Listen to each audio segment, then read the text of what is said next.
Bienvenidas y bienvenidos al área formativa del Torneo Abierto de Debate Ocasio en su edición virtual 2020, denominada Educa Más. Este año está a cargo de nuestro amigo y colega Miguel Reyes Almarza y los talleres serán impartidos en dicha área a cargo de grandes ponentes y excelentes personas. Mi nombre es Rafaela Mezquita y tendré el gusto de acompañarles en la moderación del taller del día de hoy, denominado Argumentación y Debate en los Medios de Comunicación de Masas. A cargo de precisamente Miguel Reyes, un gran amigo que es quien ha hecho posible el resto de talleres que hemos estado presentando. Entre su currículum encontramos que es magíster en Ciencias Sociales con mención en Participación Democrática, periodista y licenciado en Comunicación Social. Desde el 2002 trabaja como académico, coordinador e investigador en el área de comunicación, debate, argumentación y pensamiento crítico en el ámbito secundario y universitario. Trabajó en el equipo de profesionales académicos que trabajaron en la primera sociedad de debate fundada en Latinoamérica, en Santiago de Chile, participando activamente en la difusión de la actividad a nivel nacional en coordinación con el Ministerio de Educación y su integración en el currículo. Promotor del pensamiento crítico del debate pedagógico. Ha sido facilitador, director académico, entrenador y juez en distintos torneos nacionales e internacionales. Realiza además asesorías de comunicación, debate, argumentación y pensamiento crítico para privados, colegios, universidades y organizaciones no gubernamentales como la Open Society Foundation a lo largo de todo el continente. Es autor de diversos artículos sobre pensamiento crítico y el autor del libro Argumentación para Todos, manual teórico práctico para educadores, estudiantes y curiosos sobre la argumentación, de Editorial Pentean y Editorial Universo de las Letras, en su segunda edición. Actualmente trabaja en su segundo libro acerca de la influencia de las imágenes del discurso público, semiótica de la argumentación.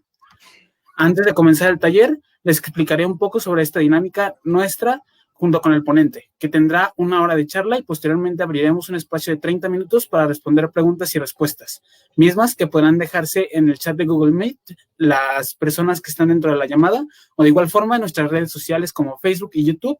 Las personas que nos acompañan por medio de dichas redes sociales podrán expresar sus dudas o inquietudes a través de esos canales. Sin más, te damos la palabra, Miguel, bienvenido. Muchísimas gracias por tu trabajo y por tu colaboración.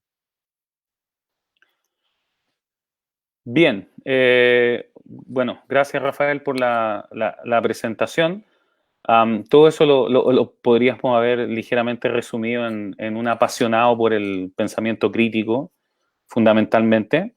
Y bueno, desde mi formación profesional como periodista, hay un análisis que es muy recurrente a la hora de hablar de debate, hablar de argumentación y hablar de la capacidad que tienen los debatientes y los argumentadores, ya sea de torneo, ya sea académico, para incidir en la realidad que los rodea. Desde ese punto de vista, hay una sospecha bien fundada respecto a cuál es la real capacidad que tiene un estudiante o un practicante del debate y del pensamiento crítico a la hora, ¿cierto?, de reconocer la realidad que nos rodea fundamentalmente en los medios de comunicación. Hay una pregunta capciosa con la cual yo suelo abrir este tipo de charla y es precisamente, ¿cuánto de lo que sabemos de verdad, aquello que nos permite dialogar con otros, aquello que nos permite tener un punto de vista, asumir una posición política e incluso, ¿cierto?, generar algún tipo de juicio respecto desde una ideología, cuánto de aquello no sale de alguna forma de alguna expresión llamada medio de comunicación de masas? Generalmente todo lo que conversamos, lo que discutimos, ¿cierto?, está de alguna manera amparado por la cantidad de información que construyen, ¿cierto?, como realidad los medios de comunicación de masa. Y por lo tanto, la pregunta es urgente. ¿Somos capaces de atender en tanto calidad, ¿cierto?, e integridad de esa comunicación? ¿O quedamos a merced, igual que la gran audiencia o la gran mayoría de las personas que no practican argumentación, debate y pensamiento crítico, quedamos sujetos, ¿cierto?, a, podríamos decir, al influjo, al creativo de realidad que tienen los medios? Es una gran pregunta y con esa abro el taller y obviamente espero ansioso que al finalizar por esta dinámica podamos discutir un poco y puedan preguntar al respecto. Primero, precisamente la gran pregunta es si la enseñanza de la argumentación y el pensamiento crítico potencia o no potencia estas habilidades de comprensión de la realidad, lo que significa, ¿cierto?, entender precisamente y ponderar de manera adecuada lo que los medios proponen. Es cierto que hoy por hoy es complicado, ¿cierto?, incluso para alguien que entienda un poco de comunicación, entender precisamente lo que los medios de comunicación, ¿cierto?, dicen y además, ¿cierto?, considerar si efectivamente no es solamente un punto de vista específico o una ideología en particular. La mayor cantidad de la gente, y en eso nos incluimos todos nosotros, cuando prende el televisor cree que lo que hay detrás del televisor es verdadero. Ese concepto tan crudo, ¿cierto?, desde la filosofía. Cree que cuando prende la radio, lee el periódico, e incluso cuando pulula por redes sociales, ¿cierto?, en sus sitios dedicados, cree en el fondo que todo lo que está ahí es verdadero. Y esa salvedad es una salvedad urgente, por el hecho de que, haciendo una especie de flash forward y llegando al final de esta discusión, lo que los medios proponen son pequeños espacios de realidad. Pequeños espacios de realidad que intentan componer la realidad toda. Y en ese juego perverso, ¿cierto?, quienes no son capaces de utilizar las habilidades de pensamiento crítico, fundamentalmente quedan atrapados en esa porción considerándola al mundo entero, la realidad completa. Hacia allá va a transitar entonces esta charla en particular y espero que sea un beneficio para todos nosotros y me incluyo por la discusión. Estamos en tiempos de la posverdad. La posverdad tiene una definición brutal desde el punto de vista de la Real Academia, ¿cierto? A propósito de esta distorsión deliberada de la realidad, manipulación de creencias y emociones, como dice, con el fin de influir en la opinión pública y en las actitudes sociales. Lo interesante de esta definición es que no agrega absolutamente nada a lo que los medios de comunicación masivo han hecho durante décadas. Distorsión deliberada de una realidad. Hasta hace unos años es muy probable, y sobre todo generaciones anteriores, pienso en la generación boomer particularmente, todo lo que salía de los medios era verdad. Es más, es muy probable que la gente mayor tienda a comprar el mismo periódico toda la vida, ver el mismo canal o el mismo noticiario toda la vida, ¿cierto? Y desde allí construir la realidad. Como no ponderaban la realidad con otros elementos, porque generalmente se tiende a pensar que quien lee un periódico lo lee porque ahí está la verdad y en el resto no está. Bueno, los grandes medios de comunicación deliberadamente podían manipular la orientación de estas personas. Es más, supuestamente, ¿cierto?, el concepto de opinión pública debiera ser la opinión que tienen las personas luego de informarse. No obstante, desde la teoría de la comunicación, la opinión pública no es más que la amplificación que hacen las personas de lo que el medio de su preferencia dice en particular. Y ahí el sistema de manipulación y de dominación se hace cada vez más, podríamos decir, más grotesco. Ajá. Y por eso la dificultad de efectuar un debate con un igual, ¿cierto?, con otras personas. No estoy hablando de la competencia particularmente, sino del discurso público, por el hecho de que si no coincidimos en la misma base de refuerzo, en el mismo medio, prácticamente estamos viendo una porción distinta de la verdad. La posverdad termina siendo un eufemismo o un neologismo sobre una costumbre que podríamos decir clásica de los medios de comunicación masivos. Esto de tomar la realidad, ¿cierto?, y reconstruirla a su beneficio. Hay una discusión pendiente que tiene que ver con la creación de realidad y la inversión publicitaria. Cada vez más, ¿cierto? Y sucede en todos los países. Uno abre un periódico, por ejemplo, y 2/3 del periódico son publicidad. Prácticamente lo que es información y noticias queda supeditado a espacios muy pequeños. Eso tiene que ver con dos cosas, fundamentalmente con que ese modelo de negocio hoy por hoy ya no genera grandes recursos y por eso por eso se necesita de la publicidad fundamentalmente para cubrir esos ingresos. Y otra cosa tiene que ver con la forma en que grandes conglomerados, sobre todo económicos, son capaces de construir realidad desde los medios, incluso a veces cooptándolos de tal forma que los medios, los periodistas y quienes producen información de calidad no son capaces, ¿cierto?, de salir de esa línea de censura. Prácticamente medios como CNN y BBC jamás dirán algo, podríamos decir, dirán alguna buena palabra o considerarán algún momento para expresar algún tipo de gratitud o de respeto hacia alguna situación que pase en Medio Oriente, fundamentalmente. Ajá. Ellos van a considerar que todo lo que se relacione con Medio Oriente, ¿cierto?, es algo digno de temer y por lo tanto, ¿cierto?, le transmitirá a la población el miedo necesario para que ciertos grupos de gente, bueno, es lo que pasa con el Black Lives Matter también en Estados Unidos. Ajá. En el fondo, la campaña de Trump fundamentalmente se basó en el miedo al extranjero, en el miedo al afroamericano y por lo tanto el norteamericano medio, ¿cierto?, medio en tanto condición económica y condición educativa, no tiene otra chance que temer que encontrar que todos los problemas están supeditados a la migración y que obviamente toda la delincuencia también está supeditada a la migración y obviamente a la coloración de la piel, lo cual lo hace increíblemente absurdo.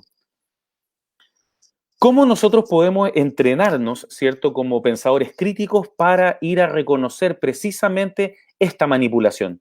No basta con ser otro más de la línea y cada vez que los medios informan decir altisonantemente esto es mentira, los medios mienten, no le creamos a los medios de comunicación. En varias situaciones, ¿cierto?, se ha visto que en plenas manifestaciones algunos grupos de reporteros han sido atacados por las muchedumbres considerando que precisamente no son un aporte y distorsionan la realidad. La invitación de esta charla es un poco más profunda. Ajá. No es precisamente a negar todo lo que pasa en los medios de comunicación, porque de otra forma, difícilmente la información estaría tan democratizada. La gracia de los medios de comunicación particularmente es que con un gasto mínimo, ¿cierto?, para alguien que enciende una radio, que lee un periódico o que puede prender su televisor, tiene acceso a un mundo de información de calidad.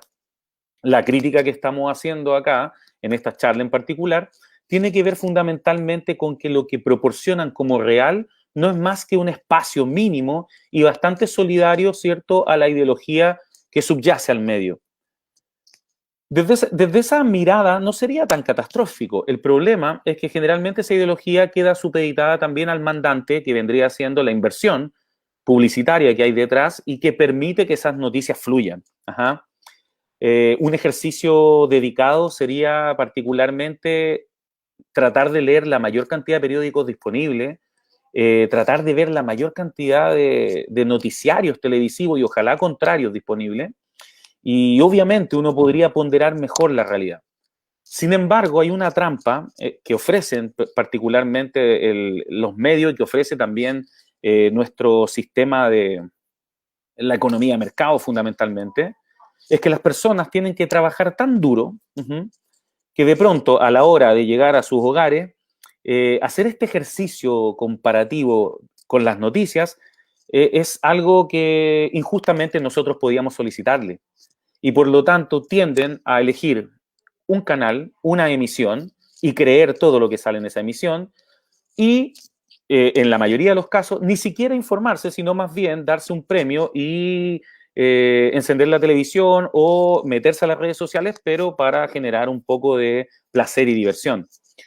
En ese escenario donde la gente tiene muy poco espacio para informarse y esos pocos espacios están cooptados por los grandes conglomerados de comunicación, es donde, cierto, quizás las personas debatientes o personas, cierto, que investigan o que de alguna manera, cierto, se sienten cercanas al desarrollo de la argumentación y el pensamiento crítico, deben incidir, cierto, en otros para potenciar precisamente esta revisión. Lo primero que quiero decir, entrando ya en materia, es primero lo que tenemos que establecer son cómo los medios de comunicación trabajan con nuestras emociones. La referencia que hago yo siempre es del gran Humberto Maturana, biólogo, varias veces candidato al Nobel, y que desarrolló, ¿cierto?, esta teorización llamada biología del conocimiento.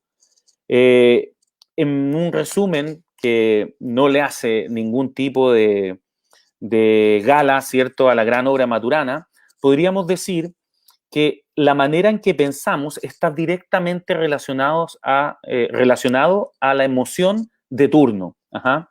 Y las emociones no son sentimientos, también es bueno hacer esa diferenciación. Muchos creen que la emoción es como el amor bucólico, es como la ternura, etc. No, las emociones son disposiciones corporales. ¿Qué significa esto? Por ejemplo, yo elegí aquí dos emociones que quizá ustedes pueden reconocer, que son de una película que anda dando vuelta por ahí.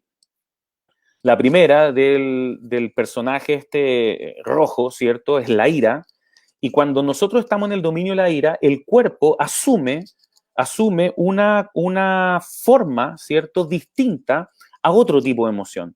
En el caso de la ira, fundamentalmente la sangre, biológicamente, ¿cierto?, tiende a abandonar el cerebro, no del todo, porque caeríamos desmayados, pero sí a abandonar el cerebro hacia las extremidades. ¿Por qué razón? Porque en la emoción de la ira, ¿cierto?, que es una emoción bastante, podríamos decir, propia y bueno, desde el tiempo de los homínidos, ¿cierto?, propia del ser humano, lo que necesitamos es golpear y bloquear. Y por lo tanto, ¿cierto?, el cuerpo se adapta a la emoción para bombear sangre, ¿cierto?, para acelerar el ritmo cardíaco y una serie de implicancias metabólicas que va en desmedro, por ejemplo, de una correcta sinapsis. En ese sentido, cuando nosotros estamos enojados, el cerebro tiene muy pocas chances de hacer conexiones eléctricas de calidad para poder racionalizar y pensar. Por eso, ¿cierto?, enojados no es el mejor momento para tomar decisiones. No porque no podamos pensar, porque sí se puede. Lo que pasa es que, lamentablemente, lo que nos ofrece como posibilidades son muy pocas. La posibilidad de que tengamos, ¿cierto?, un desarrollo cognitivo que permita tomar una muy buena decisión es muy baja porque el cerebro está subalimentado. Recordemos que la sangre, entre otras cosas, lleva glucosa al cerebro que permite la acción eléctrica y por lo tanto, en esa subalimentación, la capacidad que tiene el cerebro de tomar una buena decisión es muy baja. Por otra parte, otra emoción que quiero presentarles, ¿cierto?, que es el personaje de al lado, que es el miedo, trabaja de forma totalmente distinta. Cuando una persona está en el dominio emocional del miedo, lo que le pasa es que la sangre, ¿cierto?, se agolpa rápidamente sobre el cerebro y eso implica que la actividad eléctrica es superior a la que podemos controlar. Generalmente en espacios de miedo el cuerpo entra en una especie de desarrollo de subsistencia y por lo tanto cuando estamos asustados prácticamente el cerebro toma las decisiones por nosotros. Por eso la gente que tiene miedo generalmente es capaz de ver en la oscuridad cosas que se mueven, que son verdaderos cambios lumínicos que se observan siempre, no obstante hay que tener miedo para poder verlos. Escucha ruidos también que antes no escuchaba y es probable también de que desarrolle incluso algún tipo de fuerza un poquito sobrehumana. el caso clásico y estándar, casi mitológico, de la madre que levanta un auto para sacar a su hijo, ¿cierto?, atrapado debajo de un auto, dice mucha relación con esto. El cuerpo se prepara de una forma de supervivencia que obviamente nos deja también fuera del control racional porque toma solamente decisiones de sobrevivencia. ¿Qué tiene que ver esto con los medios de comunicación?, dirán ustedes. Por supuesto, muchísimo. Si ustedes se fijan, cada vez que empieza un noticiario, los mejores, podríamos decir, las mejores portadas de los periódicos, qué sé yo, ¿cierto? Las noticias que cubren mayor espacio de la agenda, generalmente lo que buscan es que el usuario tema y se enoje. Porque en ambos dominios emocionales, la posibilidad de pensar de manera adecuada se disminuye considerablemente. El miedo y la ira, ¿cierto?, son los ingredientes básicos, podríamos decir, del modelo de información de los medios de comunicación de masa. Si ustedes se dan cuenta, sobre todo en los noticiarios televisivos, la primera parte, generalmente, no importa cuál es el noticiario, es una música muy agresiva, ¿cierto?, en un tempo muy alto, y sobre eso viene una narración en off, también en velocidad, respecto de los casos que han impactado al país en particular. Y el 90% de esos casos son delincuencia, drogadicción y, qué sé yo, cuestiones que obviamente nos asustan y nos provocan miedo, y cuestiones también que nos dan mucha ira. Eso no es gratuito. No es que pongan las cosas que generan morbo al principio como un mero gancho comercial, sino porque preparan a la persona que va a ver el noticiario, lo preparan para odiar y para, bueno, primero lo asustan y con base en el susto, ¿cierto?, se dispone a odiar todo lo que le pueda molestar y provocar miedo. Estas dos emociones se configuran muy bien en el espacio de los medios de comunicación. Cuando una persona está asustada, tiende, ¿cierto?, a volcarse de ira para expulsar este miedo, y a veces esa ira va contra el afrodescendiente, va contra aquella persona que tiene una identidad de género que no es la identidad que yo considero que es la que debiera ser, va contra aquellos, por ejemplo, que vienen de otro país y que eventualmente podrían quitarme el empleo, etcétera, etcétera. El cóctel más perverso en redes sociales y en los medios de comunicación social es el medio y la ira, porque la crítica, ¿cierto?, no tiene espacio para funcionar, y lo que me queda es simplemente responder como alguien que está muy asustado o que obviamente está muy enojado. Vamos con una sospecha, y esto lo que yo les hablaba hace un momento. Los medios de comunicación masiva hoy por hoy tienen en portada elementos de este tipo. Tenemos por un lado el coronavirus, ¿cierto?, que genera miedo particularmente. Por lo tanto, cualquier invitación a algo que permita suplir ese miedo es bien tomada por la audiencia, no obstante sea una manipulación. Por ejemplo, el valor que hoy por hoy han tenido muchos elementos de limpieza y de bactericidas, tiene directa relación con el miedo que provoca el coronavirus y con la poca crítica que le queda a la persona para, ¿cierto?, consumir cualquier cosa que tenga bactericida. Incluso recuerden que hay mucha gente que ha hecho tratamientos con cloro y con otras sustancias químicas que el saber médico a viva voz ha dicho que no son los procedimientos habituales y que son muy peligrosos. Sin embargo, el miedo y una autoridad que provoca miedo es muy probable que genere esta tendencia al absurdo. Por ahí recuerdo que Donald Trump también estaba tomando un medicamento que estaba un poquito, ¿cierto?, criticado por el saber médico, pero él decía que le iba muy bien, y como líder de autoridad, ¿cierto?, para algunos, es muy probable que esos algunos consideren que es una especie de mecanismo de desintoxicación útil, porque lo hace el presidente de la República, en una especie de falacia de autoridad.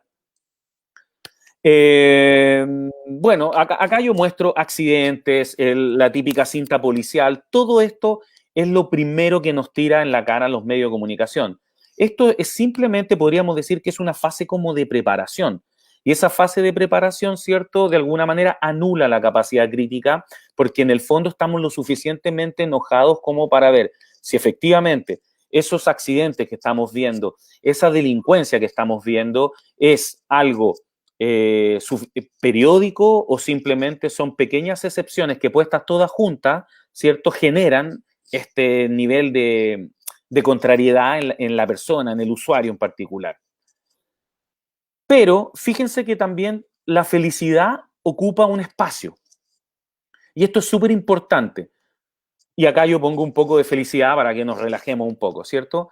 Es muy probable que después de un noticiario lo suficientemente agresivo, la noticia del nacimiento de un panda en China, ¿cierto?, lleve ese alivio que necesita el usuario para volver una y otra vez a este noticiario. Si fuera única y exclusivamente daño, es muy probable que se genere un rechazo. No obstante, los medios saben que deben gratificar un poco al usuario para mantenerlo cautivo. Y yo puse 3 ejemplos fundamentales. El del panda en China, que me parece genial, porque lo he visto muchas veces.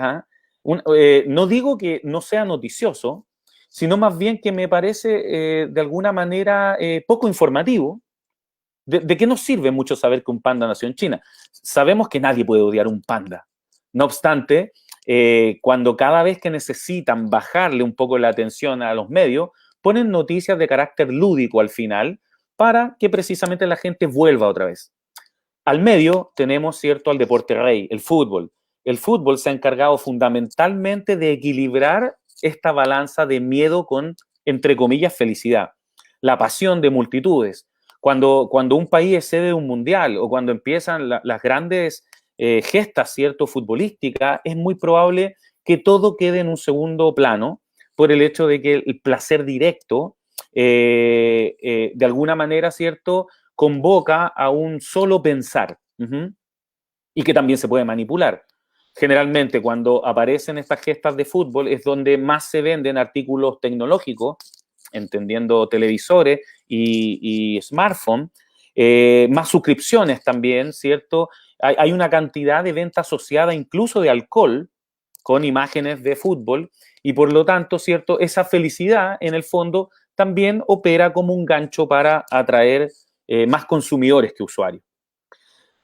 Otro espacio son esos ganchos que hoy por hoy tienen los noticiarios con el mundo del espectáculo, pero del espectáculo podríamos decir televisivo. Cada vez que queremos equilibrar las cosas, podemos poner en un noticiario algún tipo de información respecto de una serie o telenovela. Las telenovelas fundamentalmente en la historia de Latinoamérica y en México por sobre todo han sido esenciales para entender los arquetipos de el malo, el bueno. La imagen, por ejemplo, de la actriz, no me acuerdo el nombre del personaje, pero que encarna este viral de la maldita lisiada, prácticamente ha perfilado lo que se debe entender por una persona mala desde el punto de vista social. Y eso coquetea con los medios de comunicación. Muchos medios de comunicación que además en el mismo holding producen esta serie, le dan mucho espacio a esta irrealidad, entre comillas, para de alguna manera, ¿cierto?, hacer convivir lo que vimos hace un momento, ¿cierto?, todo esto que tiene que ver con el virus, la delincuencia, la drogadicción, qué sé yo, problemas de carácter policial, los desastres naturales, con, ¿cierto?, algo tan lindo como un panda, un gol, ¿cierto? O, qué sé yo, la historia de Luis Miguel. Ajá. Ese placer evita precisamente que el miedo nos aleje de la información porque tenemos que estar cautivos, pero además ese placer, de alguna forma, también nos da la posibilidad de pertenecer. Porque si nosotros estamos enterados de estas cosas, es muy probable que podamos, ¿cierto?, compartir con otros y generar este rango de pertenencia que mucha gente busca en los medios de comunicación.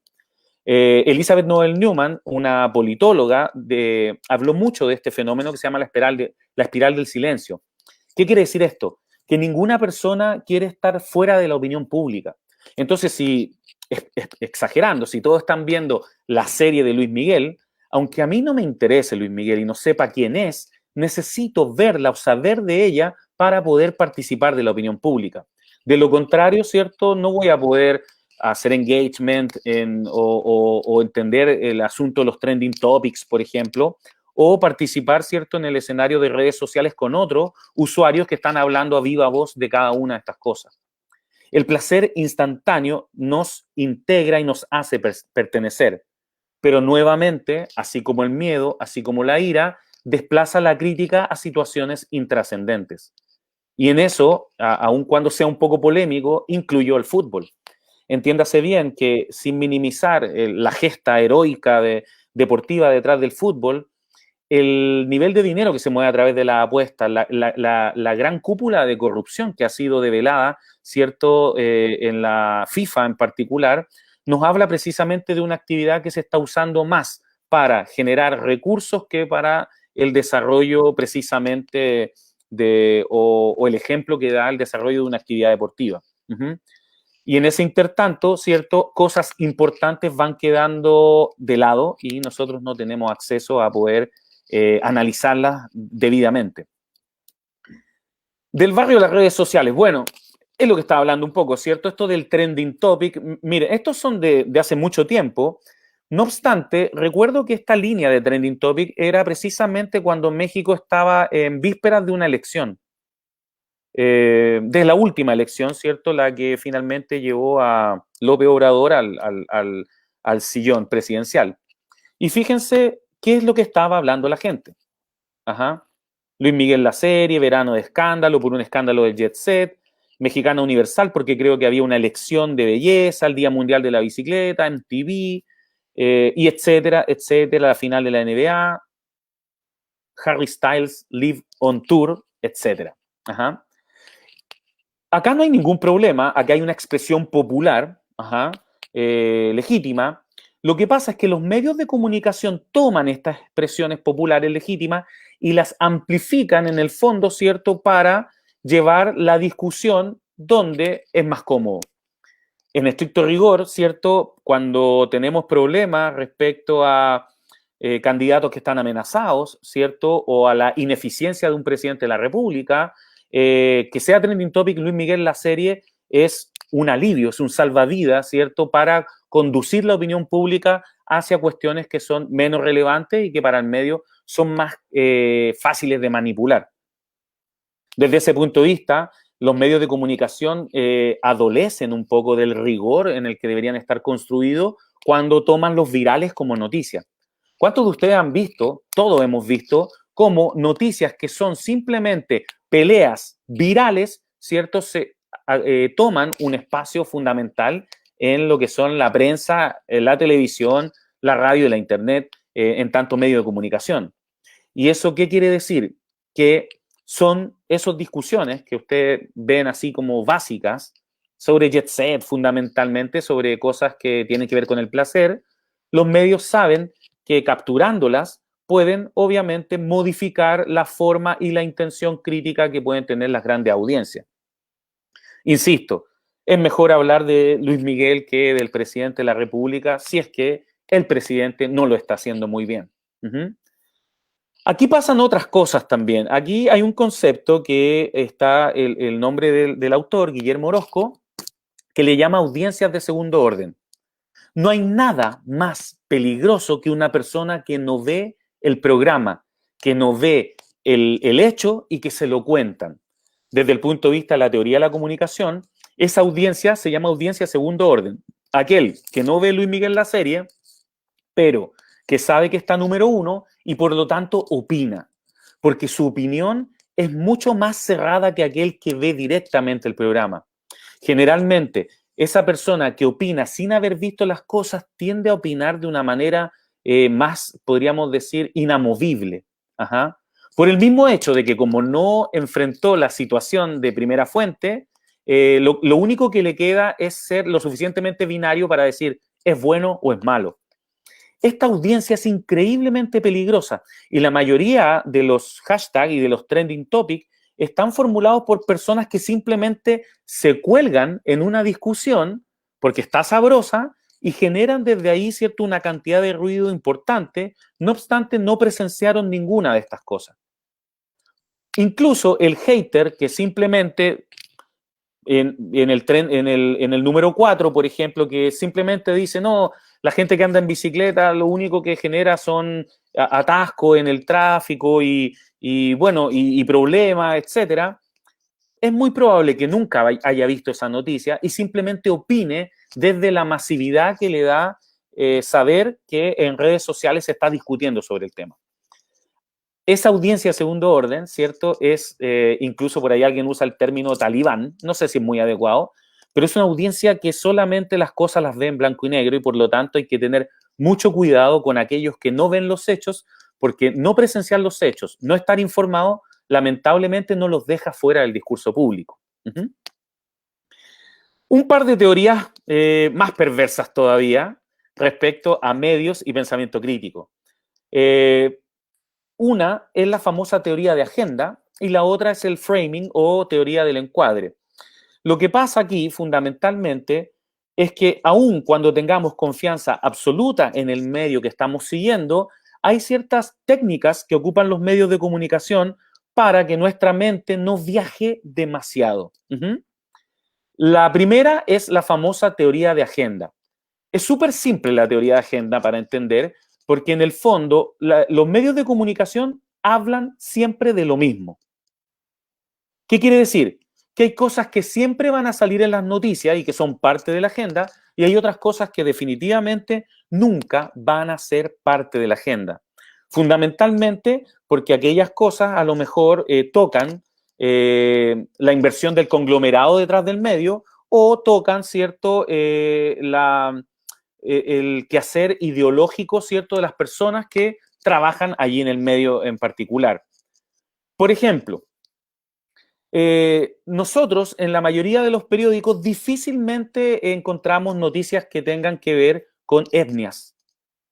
Quizás esto puede cambiar y me contradigo un poco en Bolivia, particularmente, país declarado plurinacional y por lo tanto un respeto significativo por sobre la gente, ¿cierto? Y los grupos étnicos que estaban antes de la colonización. No obstante, y hablo quizá en primera persona en este caso, en Chile en particular, existiendo casi un genocidio al sur, el Estado chileno trata y ha tratado históricamente de terminar con la vida de todos los mapuches porque ocupan terrenos que desde el punto de vista comercial son bastante rentables. No obstante, nunca aparecen en los medios de comunicación. ¿Qué significa esto? Que claro, yo puedo leer un periódico, ver un noticiario y puedo quedar informado, pero si hago el ejercicio de juntar lo que leí en el periódico, lo que estaba en el noticiario y quizás lo que aparece en un portal de internet, lo más probable es que los hechos coincidan. Es más, en televisión se da una situación que es mucho más perversa, y es que si uno está viendo televisión y de pronto viene el bloque deportivo y uno no quiere ver el bloque deportivo y cambia a otro noticiario, es lo más probable es que estén dando el bloque deportivo también. La agenda funciona así. Yo puedo elegir muchos hechos para informarme, no obstante, esos hechos tienen límites. Hay cosas sobre las cuales no me puedo informar porque están fuera de agenda. Y a eso se le llama teoría de agenda o agenda setting. Yo puse de ejemplo acá un caso en Chile que ante una encuesta que se hizo de una agrupación de seguridad ciudadana, el 86.8% de la gente tenía un sentimiento de víctima, se sentía mal, se sentía que estaba siendo pasada a llevar desde el punto de vista del crecimiento de la delincuencia. En la misma encuesta se les pregunta si fueron victimizadas de alguna forma, un hurto, un asalto, un robo, etcétera, y esa cifra alcanzó solo el 26.4%. La pregunta es, si la gente se siente amenazada, siente miedo, no obstante, esas mismas personas, solo en menos de un tercio se han visto enfrentadas a una situación delictiva, ¿qué pasa con los otros 2 tercios? ¿Dónde se construyen? Y obviamente se construyen de portadas como este tipo, donde siempre vemos policías, donde siempre vemos algún tipo de situación de peligro en las jubilaciones, una vacuna que se lanza sin haber sido lo suficientemente bien probada, etcétera, etcétera. los medios de comunicación de masas construyen la sensación de temor, porque eso les sirve para, de alguna manera, manipular la forma en que la gente piensa y opina públicamente. No obstante, con eso generan como daño colateral que la gente cree que vive en un país que está tomado por la delincuencia. Insisto, no es que no exista la delincuencia. La delincuencia existe y es masiva, sobre todo en muchas partes de Latinoamérica. No obstante, hay muchas otras cosas de las cuales informarse y que serían beneficiosas para la población.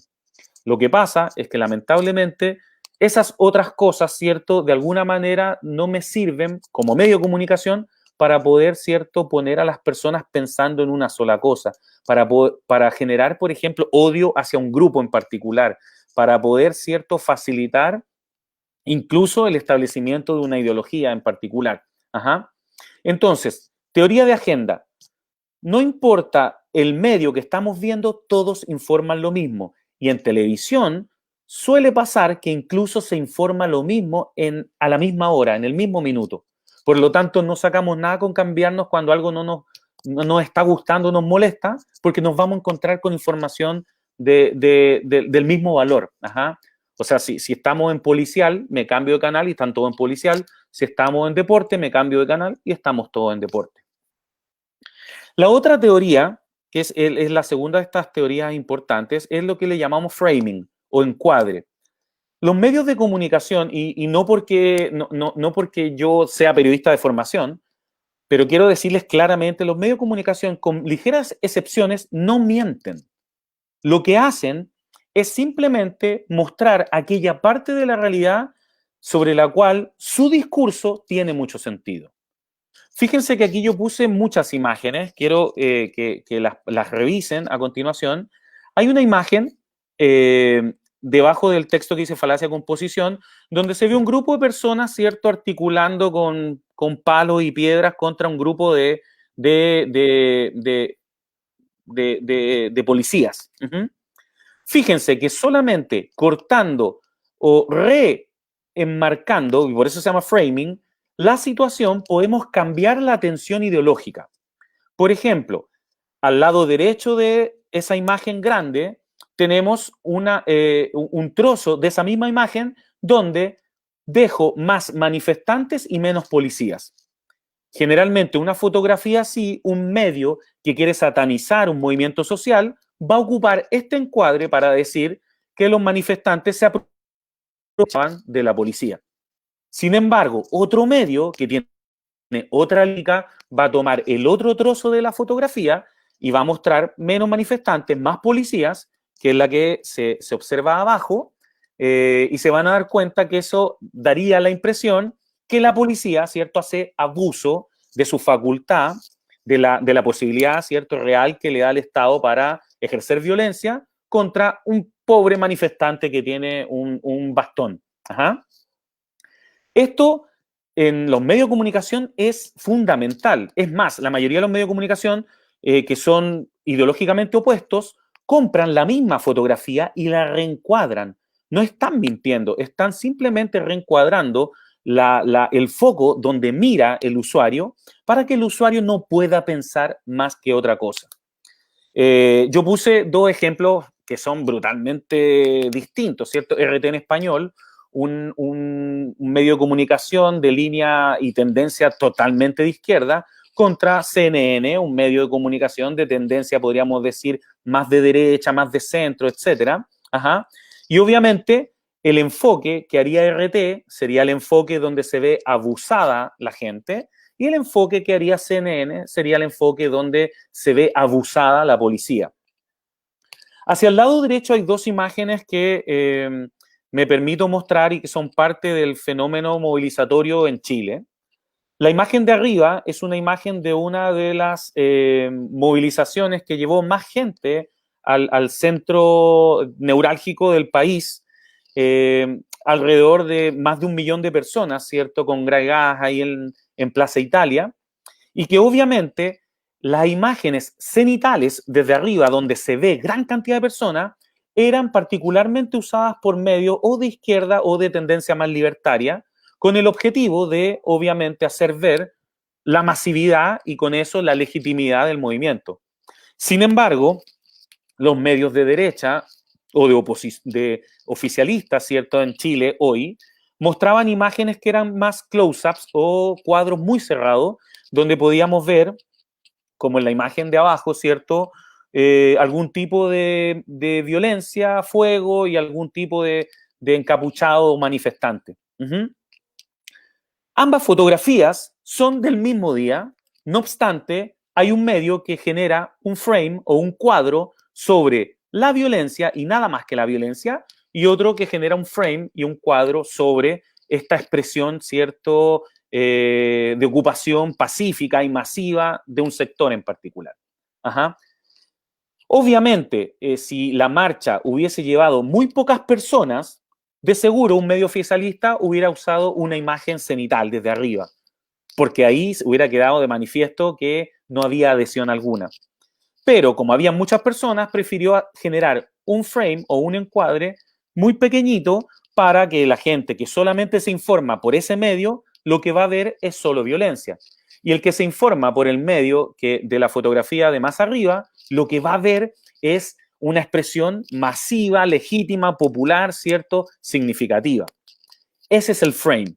Entonces, primero tenemos una agenda que nos dice qué podemos ver y después tenemos un frame que prácticamente nos diría de lo que podemos ver, dónde tenemos que encuadrar o dónde tenemos que enfocar nuestra mirada.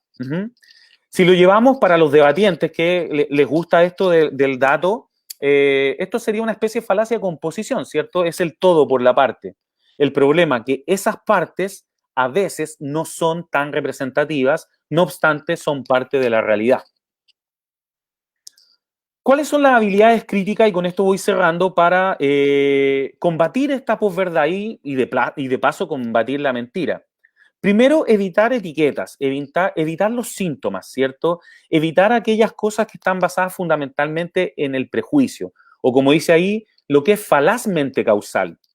Mucho pasó en redes sociales y espero que ustedes recuerden el caso de este viral donde una persona vestida con un atuendo muy parecido a la gente del Medio Oriente dejaba una mochila y comenzaba a correr.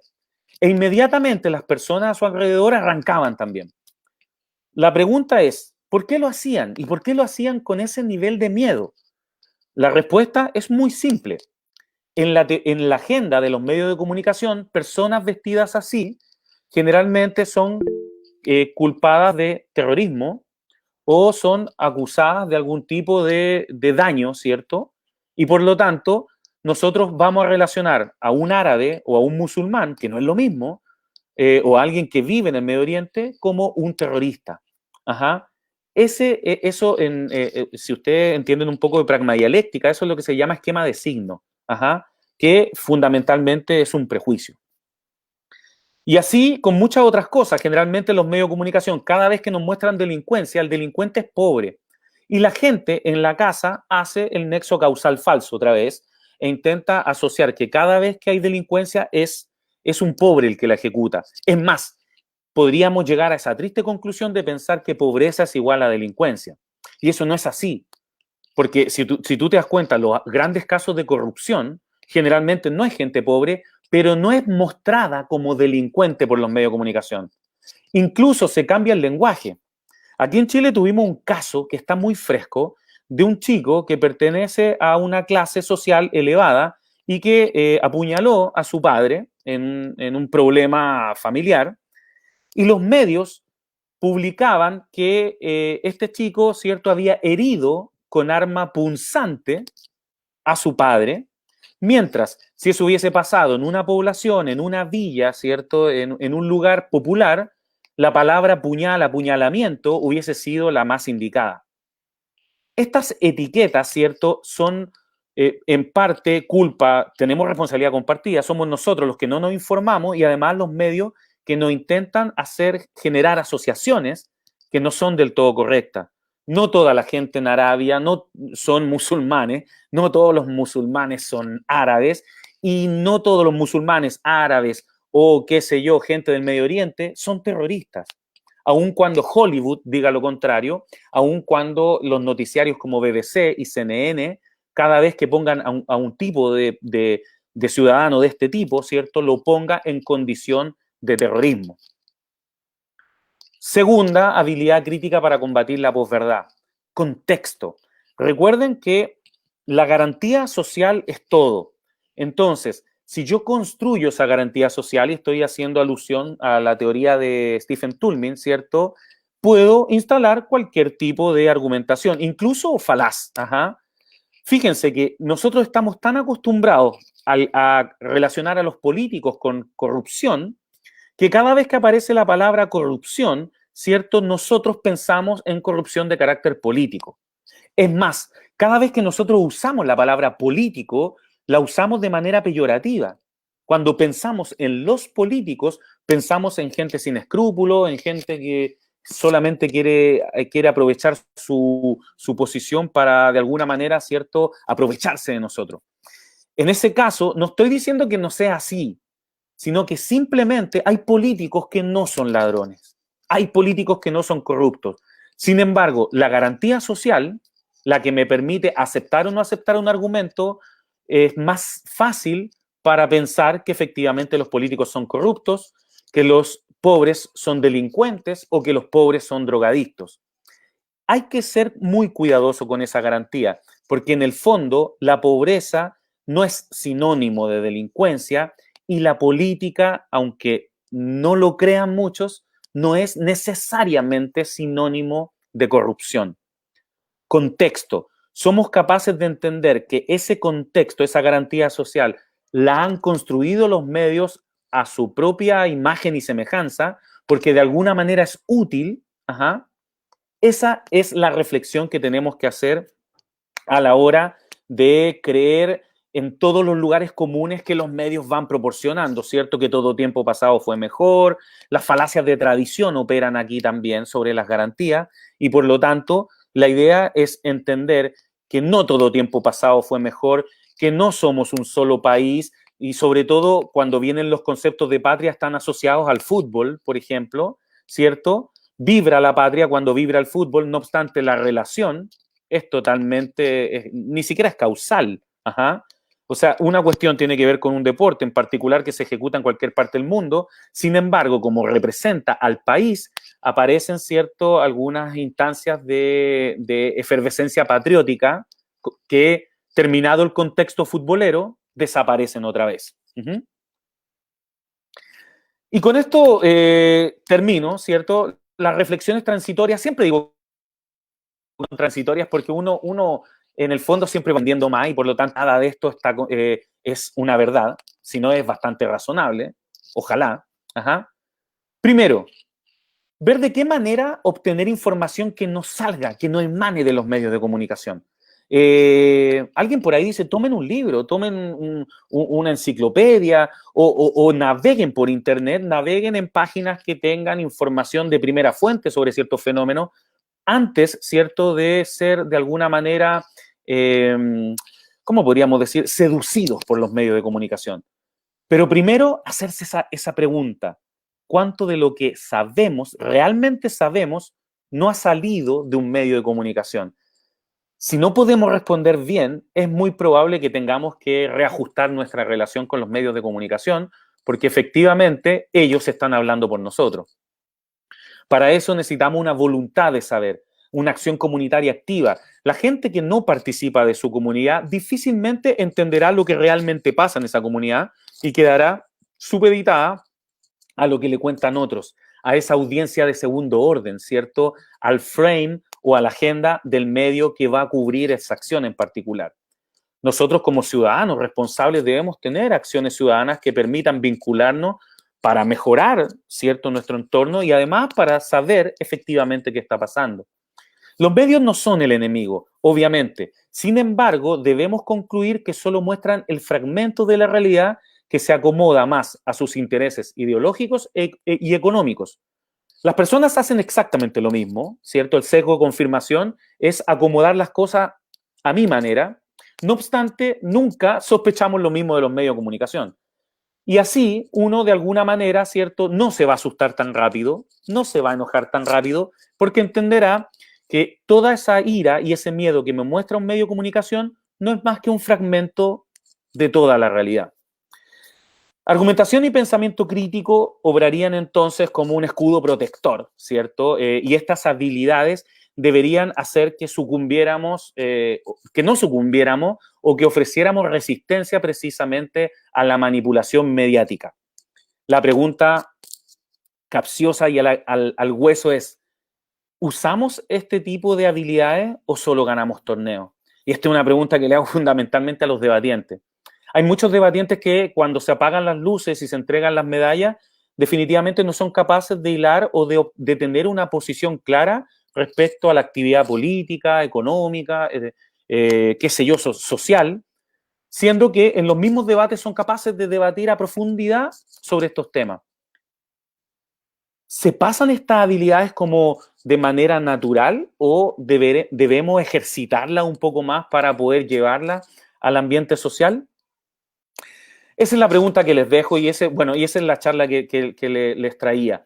Medios de comunicación, pensamiento crítico, hay habilidades que tenemos a nuestra disposición y esas habilidades, ¿cierto? Pongámoslas efectivamente en la revisión y en la crítica de los grandes conglomerados y medios de comunicación social. Les dejo mis datos de contacto, mi mail, mi página académica, el libro, ¿cierto? Que lo pueden conseguir. Pronto viene un segundo libro sobre semiótica. Y bueno, le agradezco mucho, le agradezco a Rafael, a Ocasio por la oportunidad. Y ahora me parece que podemos discutir un poco todas estas provocaciones. Rafa. Claro, Miguel, muchas gracias por esta hora de contenido interesantísimo. Ya tenemos varias preguntas y iniciamos con una de un servidor que aprovechando todo este contenido mediático que vamos a tener o que van a tener ustedes los chilenos en estos días con el inicio de la campaña del apruebo y del rechazo, ¿crees que los medios de comunicación tradicionales van a comenzar a tomar posicionamientos de acuerdo a sus líneas políticas o se mantendrán neutrales? Bueno, no, ya lo han hecho en mi país y me parece que en la mayoría de los países de Latinoamérica prácticamente hay dos grandes holdings de medios de comunicación y los dos holdings son bastante solidarios con lo que hoy es el oficialismo. Por lo tanto, las expresiones sobre el apruebo, que es aprobar para una nueva constitución, son del todo, podríamos decir, son del todo guerrilla de red social, porque los grandes medios de comunicación, efectivamente, ¿cierto?, le dan una cantidad de horas espectaculares a políticos que son oficialistas fundamentalmente.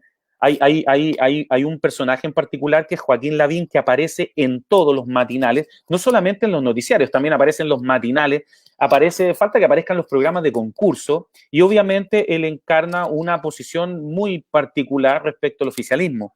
Y así otros también. Se culpa a muchos paneles también donde los invitados respecto del apruebo una nueva constitución son menos en relación de los invitados a propósito del rechazo.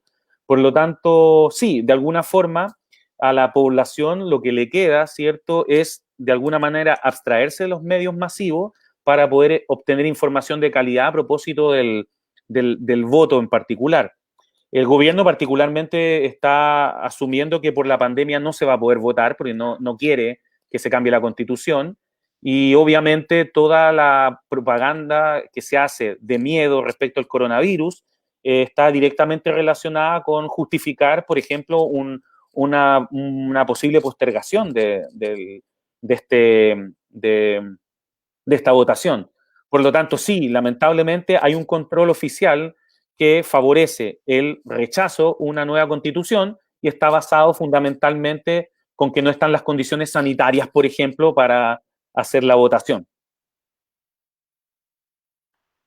A propósito de todos estos líderes de opinión que son oficialistas, ¿hasta qué punto se puede llegar a acusar o de señalar de perverso estos líderes de opinión que, aprovechando las plataformas que tienen, buscan expresar sus posicionamientos para manipular la libertad de expresión o la opinión pública? Por ejemplo, acá en México tenemos un caso muy particular con un periodista que se llama Carlos Loret de Mola, que es oficialista completamente y que constantemente por diferentes medios, fake news, interpretaciones un tanto sesgadas de las noticias, todo ese tipo de cosas, es que ha llegado a tener impactos mediáticos importantes. ¿Hasta qué punto su libertad de expresión se puede considerar como un ejercicio perverso?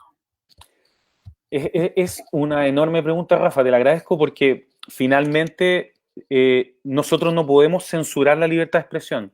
Lo que sí debemos solicitar como derecho es una educación de calidad, porque con una educación de calidad, ¿cierto? La gente va a tener el criterio suficiente, o por lo menos va a estar disponible la posibilidad que pueda impugnar a este tipo de ideologías.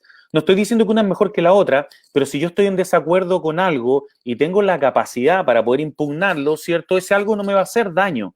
Si hay un periodista que es suficientemente oficialista y tiene una tribuna que le permite hablarlo a toda la población, la capacidad educativa de la población es finalmente donde nosotros tenemos que poner la atención. No en mermar la capacidad de la libertad de expresión, sino en, obviamente, en enaltecer el derecho a una educación de calidad, porque es desde la educación desde donde los pueblos se defienden.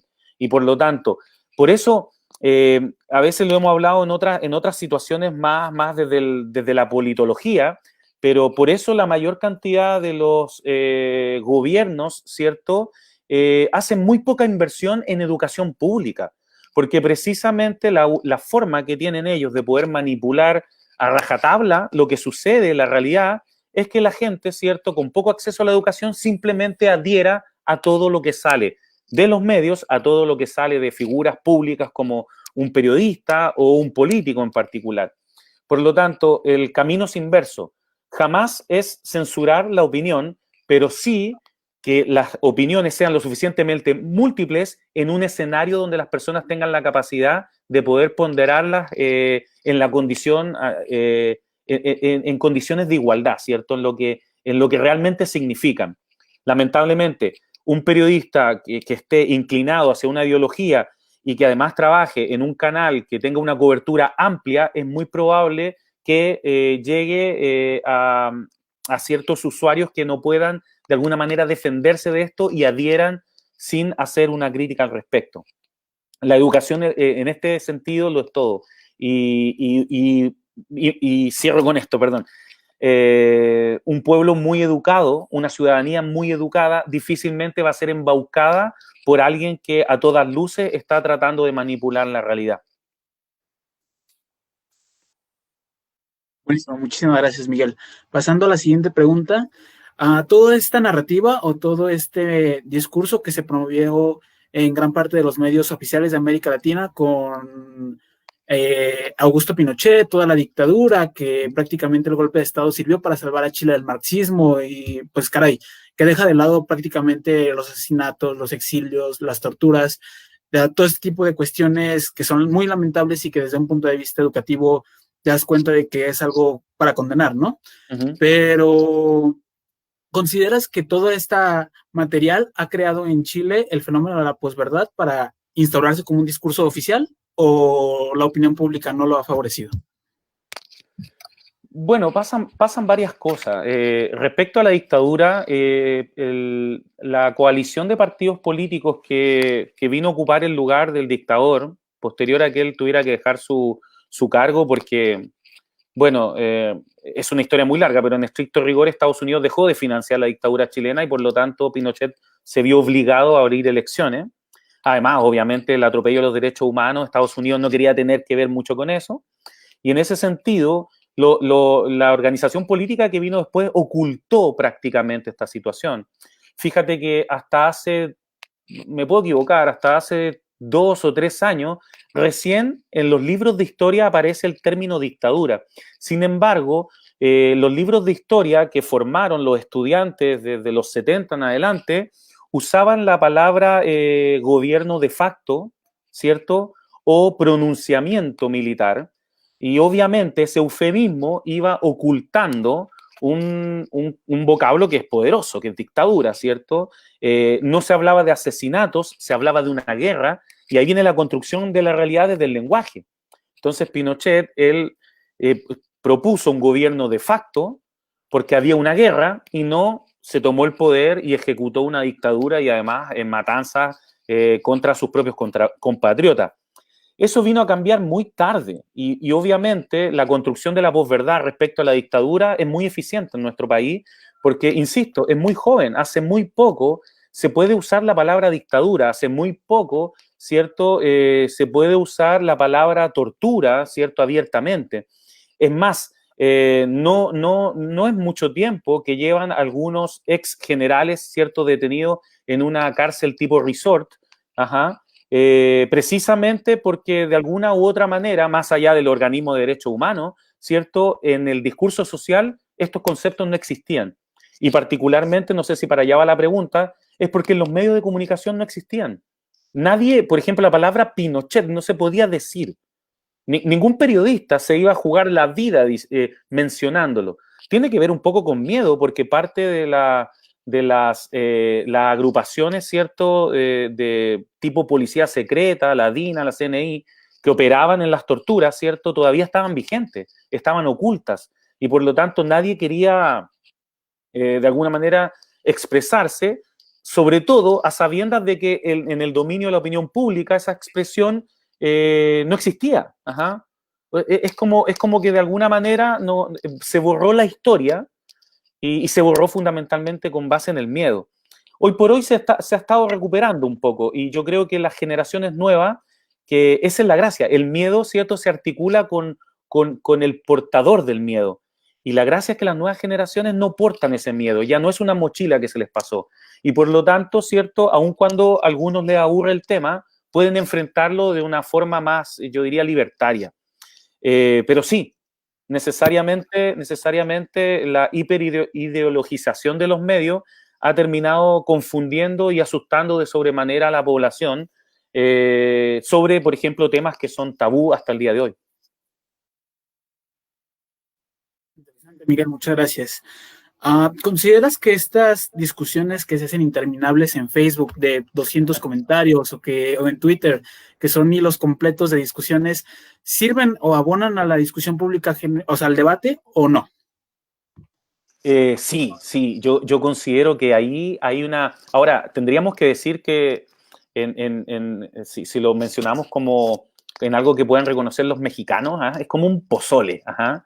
Entonces, ahí hay un caldo enjundioso, sabroso, que tiene miles de notas, que algunas son confusas incluso, pero en el fondo muy nutritivo. Y claro, hay aprendizaje detrás de eso. Es como en los debates, es como esa gente que va a ver un debate, ¿cierto? Y hay una discusión y se va quedando con cosas que no había, con puntos de vista donde no había mirado jamás. Y en estas grandes discusiones, ¿cierto? Nosotros tenemos los haters, que obviamente van a existir siempre y por lo tanto, que alguien simplemente empiece a satanizar todo lo que se mueve, no debería preocuparnos de sobremanera, sino más bien de atender a aquellos que sí se dan el tiempo de opinar, ¿cierto? De razonar de manera ejemplar, ¿cierto? Ir buscando ciertos niveles de coincidencia o definitivamente de no coincidencia. A mí me parece que por confusos que parezcan, por pintorescos que parezcan, y por eso la asociación con el pozole, que sería nuestra cazuela, son la base de la construcción de esa opinión pública que por lo menos, ¿cierto?, se reproduce ajena al mandato directo del medio de comunicación. Porque podríamos decir que finalmente están discutiendo sobre algo que lo impuso el medio en su agenda. No obstante, vuelan con una libertad, yo diría, bastante atractiva al punto de vista comunicacional. Y claro, el problema es que hay que buscar bien los buenos razonamientos de los malos razonamientos, pero en el fondo sí son nutritivas y sí son bastante útiles para la formación de opinión pública en la ciudadanía. Muchísimas gracias. Ahora continuemos ya para terminar, ya casi para terminar con algunas preguntas. ¿Usted o tú qué consideras peor? ¿Aquella audiencia de segundo orden o aquellas poblaciones o aquellas audiencias que sin tener los conocimientos especializados, pero tratando de informarse mediante diferentes medios de comunicación, buscan emitir una opinión? Por ejemplo, quiero interpretar esta pregunta como Se dio el caso recientemente de la Suprema Corte de Justicia acá en México, que votó la posible despenalización del aborto. Jurídicamente era más perjudicial para los derechos de las mujeres que se aprobara el proyecto a que no lo hiciera. Entonces, lo que sucedió fue que las personas, los colectivos feministas, sin tener los conocimientos jurídicos, claramente se molestaron. Lo interpretaron como claro, como una ofensa o como un daño a sus derechos. Entonces, ¿cuál crees que es más perjudicial? Cuando no se tiene, cuando se opina sin tener los conocimientos especializados en la materia, o cuando te informas mediante terceros como audiencia de segundo orden? Wow, esa es una gran pregunta. A mí me siento que en la audiencia de segundo orden hay un dolo, ¿cierto? Que es precisamente considerarse depositario de una información sobre la cual, ¿cierto?, no tienen acceso directo. No tiene que ver con la dificultad de la información, si es más cercana o más lejana, sino simplemente esa información es parte, ¿cierto?, de la opinión de otro finalmente, o de varios otros sobre los cuales yo quiero pertenecer. Cuando nosotros intentamos opinar sobre aquellas cosas que no conocemos, habría que separar fundamentalmente cuando es una discusión de carácter disciplinar, como la que me mencionas tú, donde efectivamente yo debería resguardarme respecto de cosas disciplinares que no manejo, pero cuando no es disciplinar, a mí me parece que en ese sentido opinar sin tener especificidad en lo que se está opinando podría ser un gesto de integración importante, porque definitivamente, insisto, desde el punto de vista educativo, difícilmente la opinión pública se va a nutrir de cosas que no puede llegar a entender. Y por lo tanto, va a entender las cuestiones en tanto, ¿cierto?, los medios sean capaces de generar una información a su medida. Ajá. Y por lo tanto, desde ese punto de vista, hay dolo cuando yo opino sobre algo que definitivamente no he visto, pero me parece que hay una especie de arrojo, podríamos decir, de opinar de cosas donde definitivamente hay ciertas especificidades que no puedo manejar. Volvemos, si te das cuenta, Rafael, de nuevo al concepto de la educación. Las discusiones públicas debiesen ser lo suficientemente transversales como para que cualquier ciudadano pudiese por lo menos tener una opinión. Ahora bien, la toma de decisiones, obviamente, la vamos a dejar en personas que disciplinarmente estén más condicionadas a esa discusión en particular. Sin embargo, opinar simplemente por querer integrarse, que es como lo que hace la audiencia de segundo orden, por querer pertenecer a una especie de opinión pública, que es del todo, ¿cierto?, masiva, popular y no necesariamente crítica, ¿cierto? Yo veo un poquito más de irresponsabilidad en eso, en hablar de lo que no hemos visto, que precisamente hablar de lo que conocemos apenas. Ajá. Porque por lo menos ahí hay algo que nos motiva, ¿cierto?, a interaccionar. Ahora bien, insisto, los medios deberían promover, no solo los medios, sino también los organismos de educación, deberían promover discusiones que tuviesen a la altura de cualquier ciudadano responsable. Ajá. También me parece una majadería de pronto que los medios, ¿cierto?, generen discusiones lo suficientemente confusas, disciplinares, para generar opinión pública, a sabiendas de que la opinión pública no tiene por qué manejar todos esos elementos. Okay, muchísimas gracias. Y ya para cerrar con este ciclo de preguntas, los medios de comunicación, ¿cómo podrían realizar debates de calidad con periodistas que están sesgados? ¡Wow! Aquí yo la devuelvo, porque un buen formato de debate, ¿cierto?, podría evitar esos sesgos, ajá, en el fondo. Y nosotros lo que deberíamos procurar es que en esas mesas de debate estuviesen representados, ¿cierto?, todos aquellos tienen espacio en la discusión pública. Yo temo más por eso que por el sesgo del periodismo. Yo temo más que cada vez que se generan debates, insisto, en televisión, respecto al acontecer político, generalmente vemos a las mismas personas que generalmente tienen las mismas inclinaciones ideológicas y por lo tanto generan un juego perverso que para la audiencia pareciese, ¿cierto?, un intercambio de ideas y no obstante es prácticamente una especie de jornada de instrucción para la población, para que entienda lo que debe pensar, lo que debe aceptar como bueno y como malo. Efectivamente, cuando los periodistas, cuando los medios están sesgados, ¿cierto? La posibilidad que tiene las grandes audiencias es precisamente de mutar a lugares que estén menos cooptados precisamente por ese sesgo. Y esa es una gran dificultad.